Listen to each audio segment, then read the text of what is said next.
Graça e paz da parte de nosso Senhor e Salvador, Jesus Cristo. Mais uma vez estamos retornando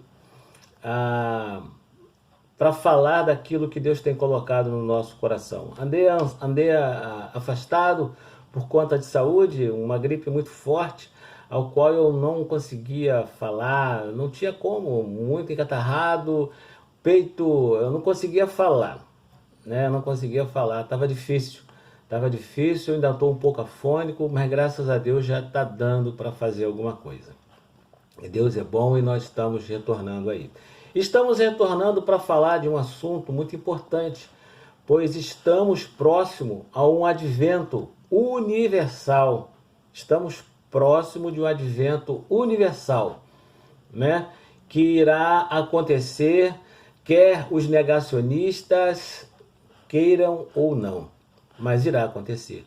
O arrebatamento da igreja, ele está por acontecer. Nós somos a geração do arrebatamento, isso já está bem claro, né? Isso já está bem claro.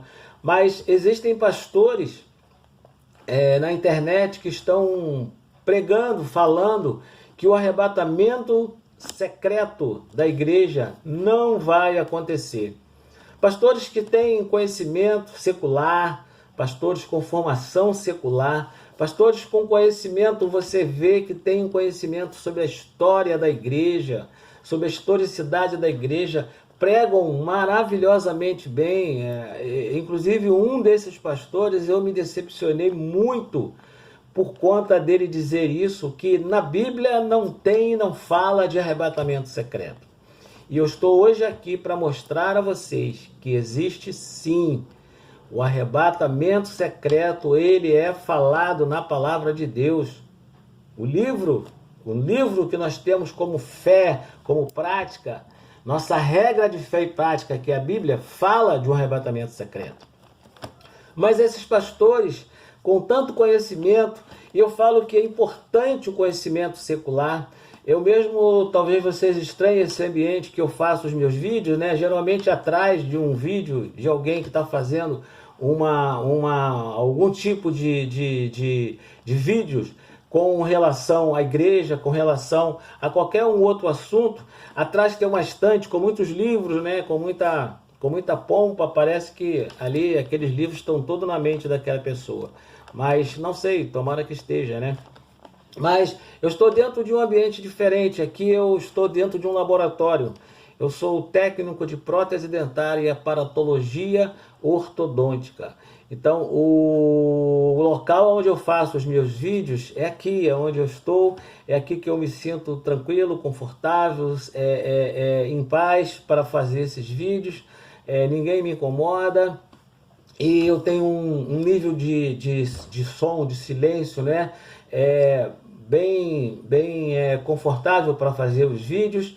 Então, é daqui que eu faço esses vídeos. Eu sou um técnico de aparatologia ortodôntica. Talvez esse nome é estranho porque muita gente não conhece, né?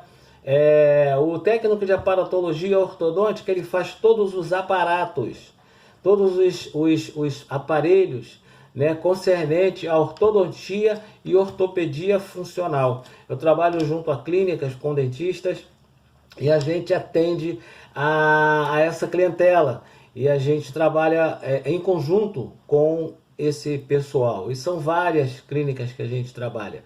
E eu sou formado também em desenho mecânico, eu sou técnico de informática, mas o curso que mais me alegrou, que mais me deu prazer foi teologia.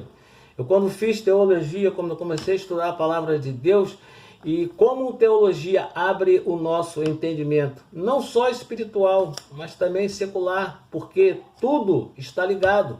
O homem é 3 em 1, né? Nós somos 3 em 1, alma, corpo e espírito, e nós estamos interligados tanto espiritual quanto materialmente. Mas eu digo que o conhecimento secular é muito importante, mas eu não entendo como uma pessoa que tem um conhecimento secular, um conhecimento bíblico tão grande e comete um erro tão grotesco em dizer que a palavra de Deus não fala sobre arrebatamento secreto. A maior esperança do cristão é o arrebatamento da igreja. Se não tem arrebatamento, né? Se não tem ressurreição, é vã a nossa fé. É isso que a palavra fala. Então a gente sabe que o arrebatamento é a maior esperança do crente hoje, e sempre foi. Mas nos nossos dias, aqueles que estão vivos têm grande chance de não passarem pela morte. A bênção que vai ser o arrebatamento para aqueles que estiverem vivos, pois não vão enfrentar a morte. E pouquíssimas pessoas tiveram esse prazer, tiveram esse privilégio. Nem o nosso Cristo teve esse privilégio. Ele, por opção, se entregou à morte por nós. Mas eu fui pesquisar um desses pastores, né, que fala que não vai ter arrebatamento secreto, entender por que ele diz que não vai ter arrebatamento secreto. E eu vi um vídeo dele explicando isso. Ele fala, isso está na internet, é público, ele fala que não vai ter arrebatamento secreto, porque Jesus, lá no livro de Mateus 24, fala que a volta do Filho do Homem, a volta de Jesus, seria similar aos dias de Noé. Quando Jesus fala lá, fala no livro de Mateus, que seria similar aos dias de Noé, ele se refere ao modo como as pessoas reagiram à mensagem do dilúvio. Noé ficou 120 anos pregando que viria um dilúvio. Hoje a igreja prega há 2000 anos, 2023 anos, que Jesus vai voltar para buscar a sua igreja. E similar aos dias de Noé, as pessoas não estão dando muito crédito a essa pregação. Então aqui, quando Jesus fala que similar aos dias de Noé, as pessoas se casavam, se davam em casamento, ou seja, viviam normalmente. E quando veio o dilúvio, a levou a todos. Essa palavra levou é a palavra-chave da confusão que esse pastor faz com relação a essa questão que Jesus colocou, que a sua vinda seria similar aos dias de Noé. Quando Jesus fala isso, que seria similar aos dias de Noé, é realmente em relação a viverem a vida normalmente, sem dar crédito à pregação de Noé. Como hoje as pessoas vivem sem dar crédito à pregação da igreja, né? Graças a Deus, muitos estão dando crédito, como eu e você, demos crédito a essa pregação e recebemos essa salvação que há em Cristo Jesus.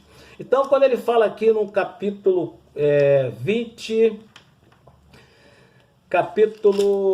24, no verso 39, ele diz: "E não perceberam, senão quando veio o dilúvio e os levou a todos. Assim será também a vinda do Filho do Homem." Ora, a Bíblia fala que o dilúvio veio e levou a todos. Levou a todos. E todos que estavam fora da arca pereceram. Todos que estavam fora da arca pereceram. Morreram por conta de não terem atendido ao apelo de Noé.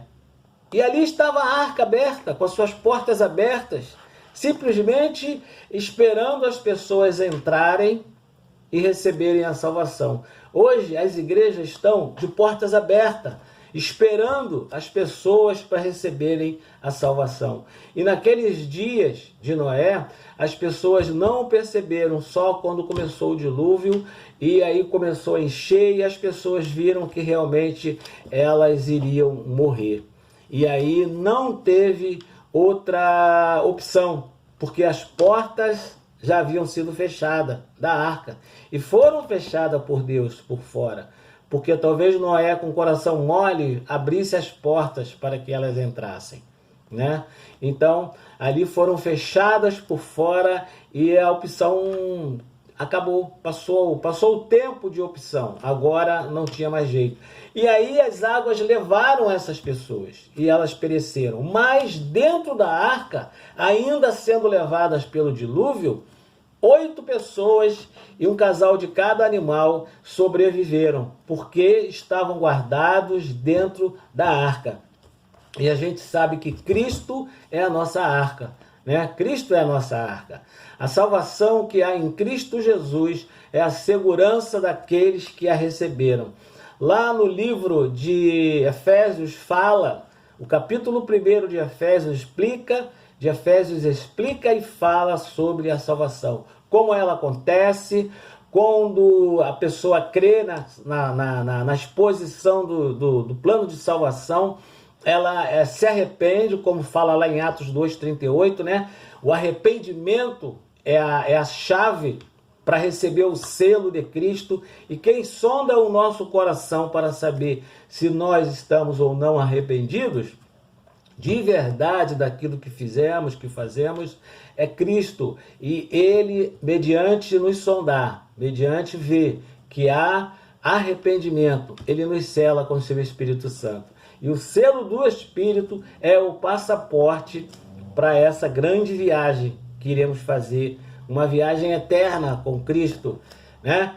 O arrebatamento, ele é uma viagem eterna com Cristo. E o passaporte para essa viagem, para o arrebatamento, é o selo do Espírito Santo. Aqueles que são selados no Espírito, são selados com o Espírito Santo, vão estar nesse dia sendo levados para viver eternamente com Cristo Jesus. Então nós vemos que essa confusão que esse pastor faz e fez, né? Eu quero crer que um momento qualquer vai dar um estalo na mente dele, ele vai ver que está errado, que existe arrebatamento secreto. Eu espero que esse vídeo seja compartilhado, seja divulgado e chegue até ele, e ele julgue aquilo que estou expondo aqui, para que entenda que realmente não está com uma visão correta com relação ao arrebatamento. Então, quando Jesus faz a comparação dos dias de Noé com os nossos dias e a vinda do Filho do Homem, ele se refere à vida absoluta que as pessoas viviam e vivem e não dão crédito à pregação que é feita com relação à salvação. Então, aqui em Mateus 24, entende-se por que ele diz que aqueles que são levados é que vão perecer. E ele diz que o arrebatamento, os que vão ser tirados da terra, são os que vão se perder. São os que vão se perder. Absurdo! Um pastor fala isso. Aqueles que vão ser tirados da terra é os que vão se perder. São os que vão se perder. Porque nos dias de Noé, os que perderam foram os que foram levados pelas águas. Mas ele não entende que os que foram levados pelas águas, que pereceram, foram os que estavam fora da arca. Os que estavam dentro da arca se salvaram. Então a gente vê o quanto a nossa mente às vezes nos prega peça, nos faz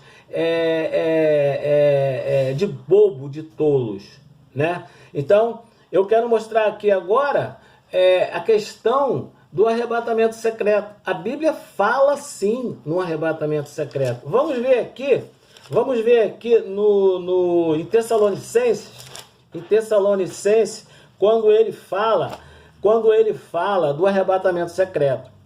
Paulo, quando escreve ao povo de Tessalônica, e Timóteo leva essa carta para o povo, né, da parte de Paulo, claramente ele fala que, eu não vou ler tudo para não tomar muito tempo, mas o capítulo 4, no verso 17, ele fala aqui: depois nós, os vivos, os que ficarmos, seremos arrebatados juntamente com ele entre nuvens, para o encontro do Senhor nos ares. A igreja, porque aqui ele já está falando que os que morreram em Cristo jamais precederão. Nós não precederemos os que dormem. Os que morreram em Cristo serão primeiro restaurados. E há de se entender, eles estão sem corpos, seus corpos têm que ser refeitos para juntar com sua alma e espírito, para que sejam de novo uma triunidade, e aí eles possam vir íntegro diante de Deus e serem levados como nós. Cada um de nós que estamos vivos, que estivermos vivos, seremos transformados e levados nos ares com Cristo Jesus. É isso que o texto fala aqui, ó. 4:17 de 1 Tessalonicenses. E depois nós, os vivos que ficarmos, seremos arrebatados juntamente com ele entre nuvens. Estaremos para sempre com o Senhor. Estaremos para sempre com o Senhor. Gente, aqui está falando a carta de Paulo ao povo de Tessalônica. Está falando que nós vamos nos encontrar com Cristo nos ares.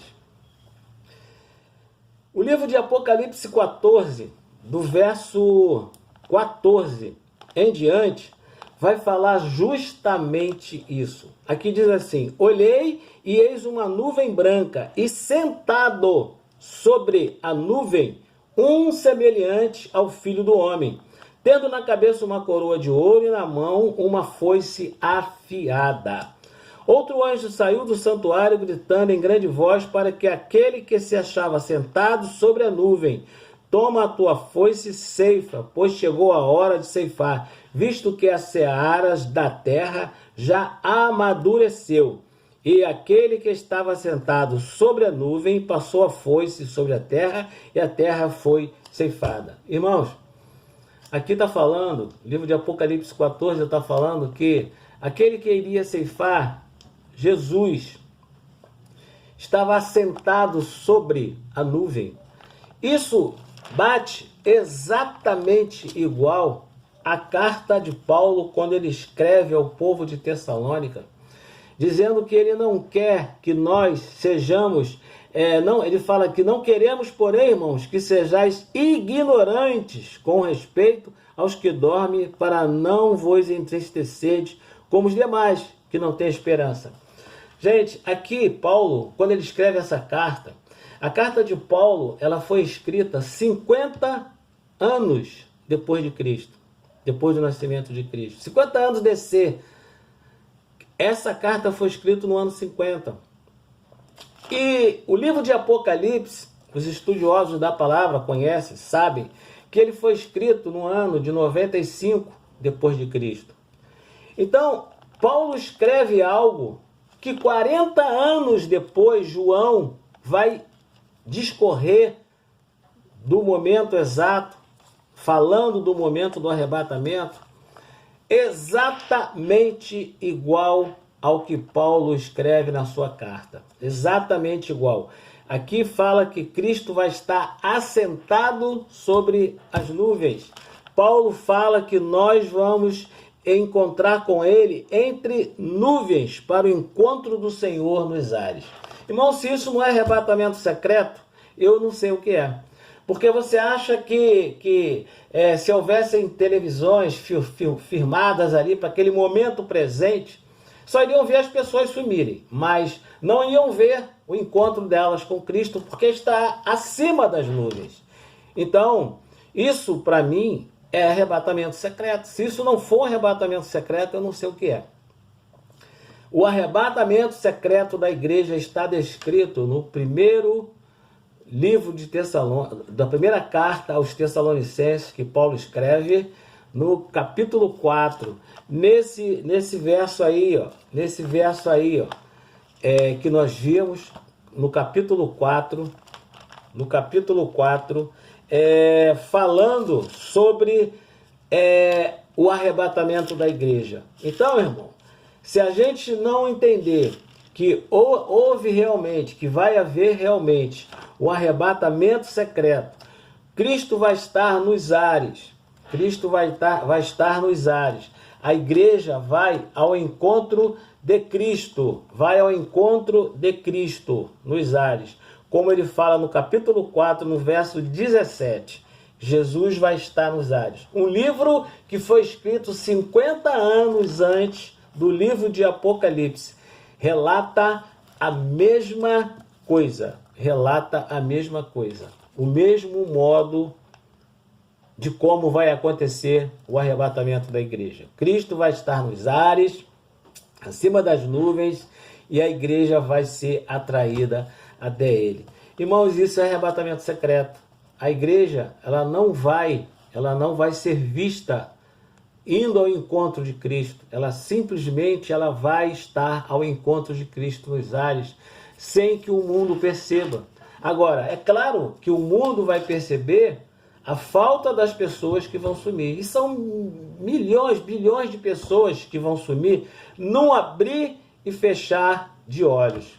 Mais na frente um pouco aí eu vou estar dando uma fala sobre o que isso vai significar depois.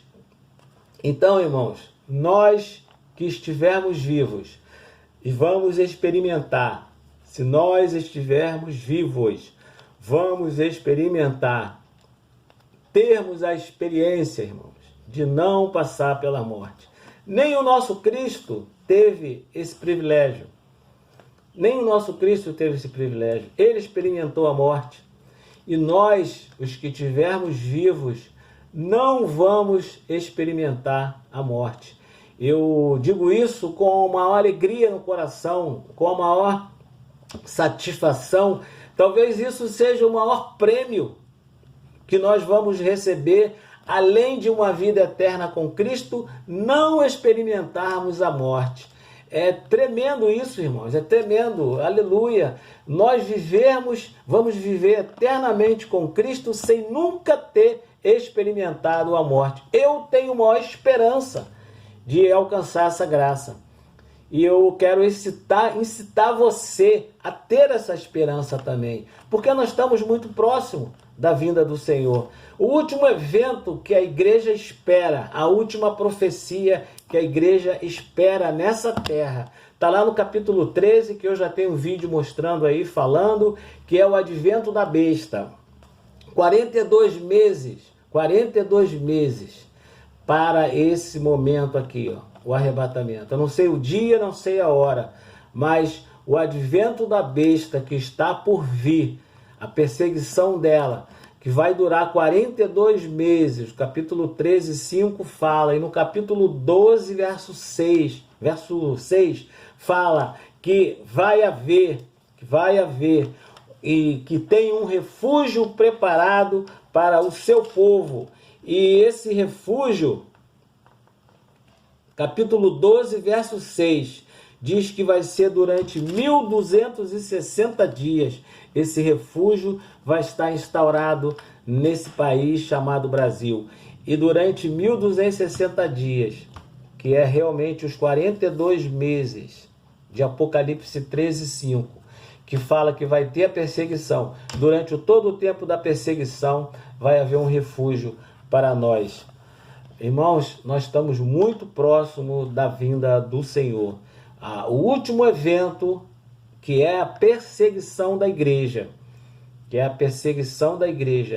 vai acontecer, mas nós vamos estar guardados nesse refúgio chamado Brasil durante 1260 dias.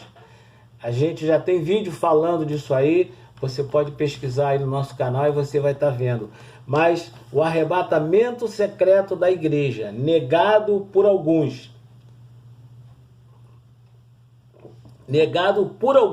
vai acontecer, quer queiram eles ou não.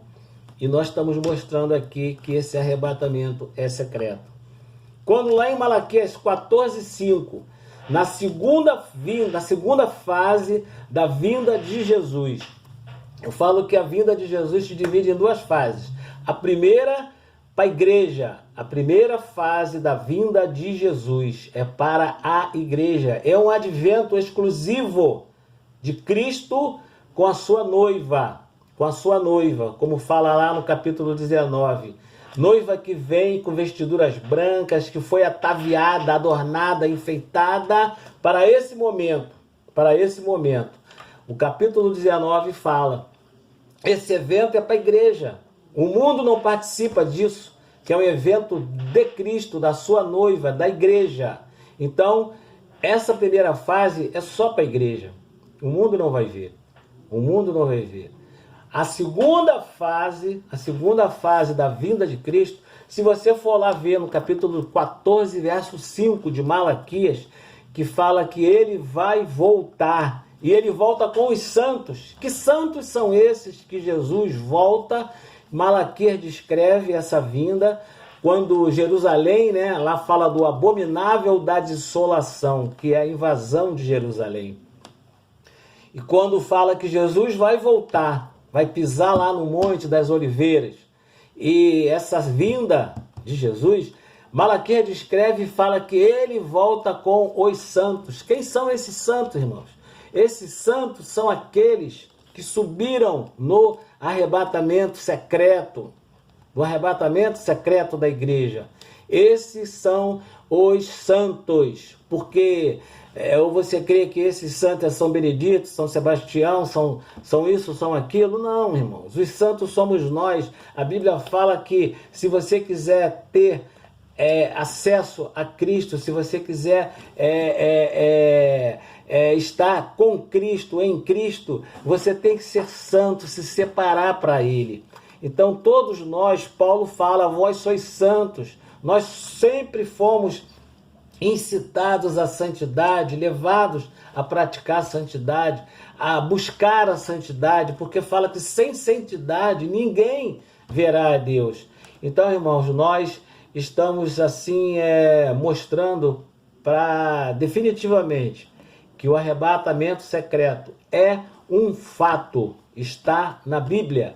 Queiram os negacionistas ou não, ele está descrito na Bíblia. Nós mostramos o livro de Tessalonicenses, em total consonância com o livro de Apocalipse, que fala que Jesus vai estar nos ares, nas nuvens, e o mundo não vai ver.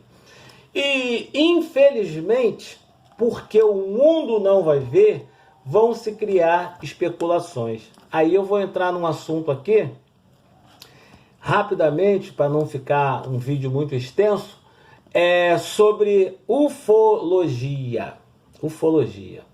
Eu não sou um estudioso profundo de ufologia, mas sou um perseguidor dessa questão. Desde 15, 16 anos de idade, eu me interesso por esse assunto. E a ufologia sempre me fascinou, sempre me cativou, né? Eu creio que fascina e cativa a todo mundo, porque quem não se interessa por um assunto desse, em saber se tem vida fora da Terra, se não tem, mas alguns aspectos são interessantes. Primeiro, a nossa fé e esperança está em Cristo. Alguns põem essa fé e esperança nos ETs. Conhecimentos evoluídos que trariam tecnologia, conhecimento para que os males da humanidade fossem amenizados. Essa é a questão dos ETs, da ufologia. Isso já de cara já cria um problema para a nossa fé, porque tira a nossa esperança de Cristo para seres extraterrestres. Agora, eu nunca tinha assim, encontrado na palavra de Deus um texto que me desse assim uma visão, um entendimento de que realmente não houvesse vida extraterrestre. Mas quando eu descobri esse texto aqui em Isaías 45, me ficou muito claro que não existe vida extraterrestre.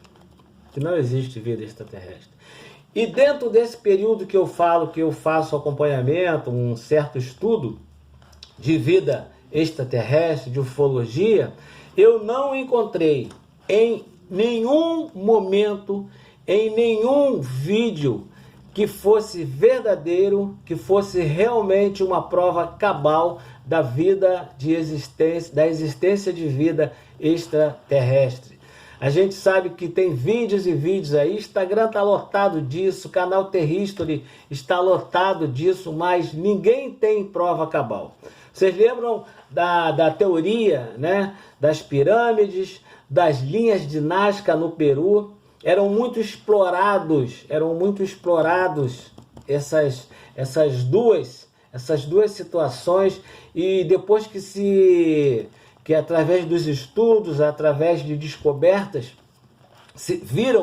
eles viram que as linhas de Nazca não tinha nada de extraterrestre, não tinha nada de incomum.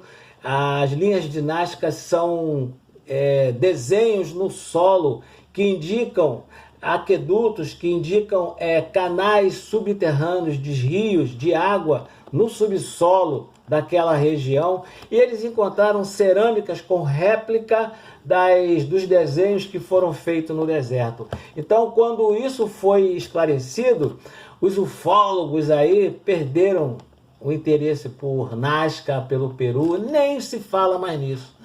E a mesma coisa as pirâmides.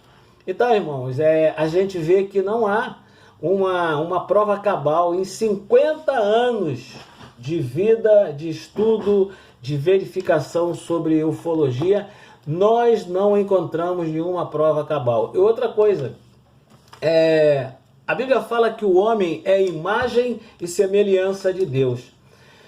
A gente tem visto aí algumas fotos, né, desenhos de seres extraterrestres que, pelo amor de Deus, não tem nada a ver com Deus. Jesus amado, esse cabeçudo careca aí de olho grandão, isso não tem nada a ver com imagem e semelhança de Deus.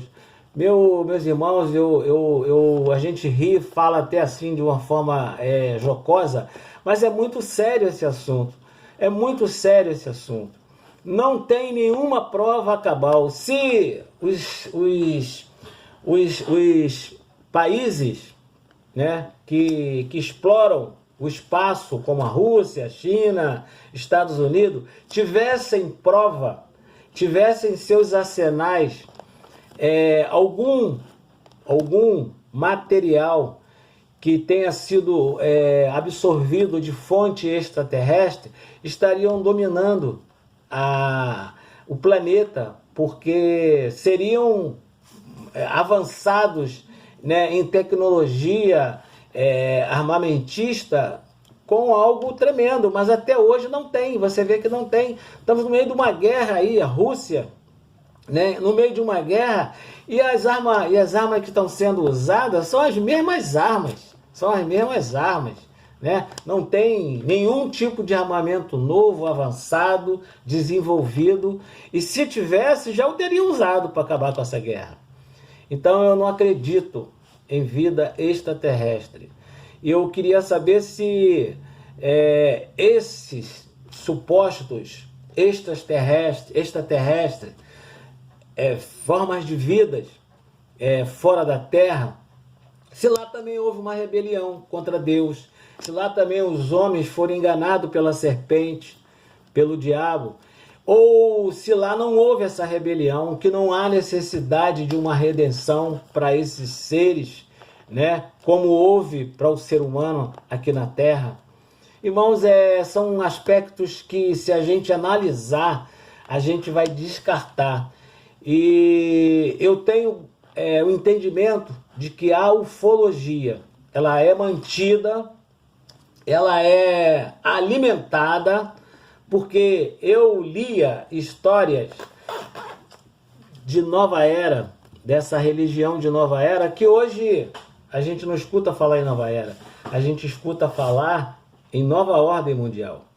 Mas a gente, há mais de 30, 40 anos atrás, as revistas de Nova Era já pregavam o arrebatamento da igreja, da seguinte forma, dizendo que mestres do universo viriam e tirariam da terra, com raios tratores, aqueles que atrapalhavam o limiar da Nova Era. Há 30, 40 anos atrás, as revistas de Nova Era, eu tinha revistas que falavam isso, elas sumiram, não sei onde foram parar, mas talvez alguém ainda tenha essas revistas de Nova Era, e pregam, e já pregavam o arrebatamento da igreja de forma diferente, que existia um povo na terra que atrapalhava o limiar da Nova Era, e elas iriam ser tiradas dessa terra por naves que viriam com raios tratores e tirariam essas pessoas.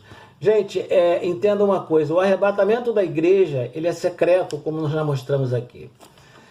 Quem não quiser entender e não quiser ver, eu sinto muito, mas eu acho que mais nítido do que nós mostramos aqui, é impossível mostrar. Haverá um arrebatamento secreto para a humanidade. Esse advento é de Cristo, sua noiva, de Cristo e a igreja. No mundo, O mundo não está convidado para esse evento. Por isso, os que ficarem vão falar, vão explicar esse advento da forma como eles quiserem. Porque a gente sabe que quando a igreja for tirada da terra, tudo que se falar, tudo que se tentar falar sobre Deus, sobre religião, vai ser jogado por terra. É o mundo que espera essa população que vai ficar. O mundo que espera essa população que vai ficar. Os que vão ficar, que não forem no arrebatamento, vão receber um mundo sem Deus. Um mundo sem Deus. Porque é isso que vai acontecer. Um mundo sem Deus. Se vocês têm dúvida disso, quem gosta de filme de ficção, assista um filme de Amor e Trovão, o último filme do Thor. Lá o matador de Deus, o nome do antagonista, o nome do vilão é bem característico. O nome do vilão desse filme é o Matador de Deuses. E ele no final do filme ele fala: nós não precisamos de deuses que nos governem só para nos fazer sofrer. É essa a fala no final do filme do Matador de Deuses. Isso não é mais nem mensagem subliminar, isso já é mensagem explícita, escancarada na cara de quem quiser ver. Agora, o capítulo 45 de Isaías, do profeta Isaías, ele fala aqui, 45:12, olha o que esse texto diz. Eu fiz a terra, o texto é: o Senhor é o Criador. Eu fiz a terra e criei nela o homem. As minhas mãos estenderam os céus e a todos os seus exércitos dei as minhas ordens. Agora o 18. Porque assim diz o Senhor, que criou os céus, o Deus que formou a terra, que a fez e a estabeleceu, que não a criou para ser um caos, mas para ser habitada. Eu sou o Senhor e não há outro. Todos os planetas foram criados, foram feitos e são um caos para a vida. Só a terra Deus criou e estabeleceu para que nela ele colocasse o homem. E os estudiosos, os físicos, mostram isso muito bem. Nós temos uma barreira que nos protege das explosões solares, das radiações do Sol. Nós temos uma barreira que foi criada por Deus para que nos cercasse o nosso planeta, a nossa casa onde nós moramos, que nos desse toda a proteção, toda a proteção. Não fomos jogados aqui de qualquer maneira, não. Esse planeta, aqui está falando em Isaías 45:12. Porque assim, vou repetir, porque assim diz o Senhor, que criou os céus, o Deus que formou a terra, que a fez e estabeleceu, que não a criou para ser o caos, mas para ser habitada. Eu sou o Senhor e não há outro. Deus fez esse planeta para colocar nela o homem, aquele que ia esbofetear a cara, o rosto, a fuça, vamos botar assim, de Satanás. De Satanás, porque iria adorar a Deus, porque iria escolher a Deus de livre e espontânea vontade. O livre-arbítrio, nós não somos robôs, não somos obrigados, porque se fôssemos obrigados a aceitar Jesus, fôssemos obrigados a receber a salvação, ainda assim, isso seria muito bom para o homem, seria muito bom, mas ainda assim seríamos robôs, seríamos escravos da coisa boa. Deus não quer escravizar ninguém, nem para o bem. A gente só conhece na palavra assim um momento que Deus falou: ó, não adianta,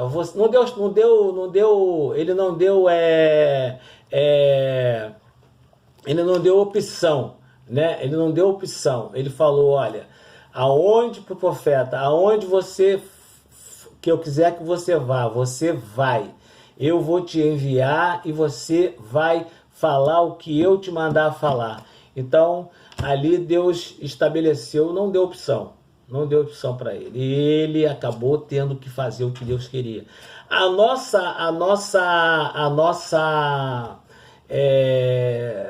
Vamos dizer assim, o nosso maior ganho seria Deus nos obrigar a fazer isso, né? Aceitar a salvação. Mas ele não quis fazer assim, porque ele queria pessoas livres para o adorar. E nós somos livres para adorá-lo. E adoramos porque nós optamos por isso. Nós optamos por isso. Esse planeta foi feito para nele Deus colocar o homem. E assim sermos seus servos, sermos seus filhos, sermos a sua igreja. Sermos a sua igreja. E estamos próximos do arrebatamento secreto. Quer queira, quer não, aqueles que não creem que será secreto. Mas, segundo que nós colocamos aí, pela palavra, nós mostramos que haverá sim um arrebatamento secreto. E a igreja vai estar com Cristo eternamente. Assim, eu os exorto a quererem, a aceitarem, a receber, né? Como nos dias de Noé, a arca estava aberta, como nos nossos dias, as igrejas estão de portas abertas. Entrem, recebam a salvação que há em Cristo Jesus e façam parte desse advento que vai ser tremendo, o arrebatamento da noiva, o arrebatamento da igreja. Eu assim os exorto a que façam em nome de Jesus. Amém?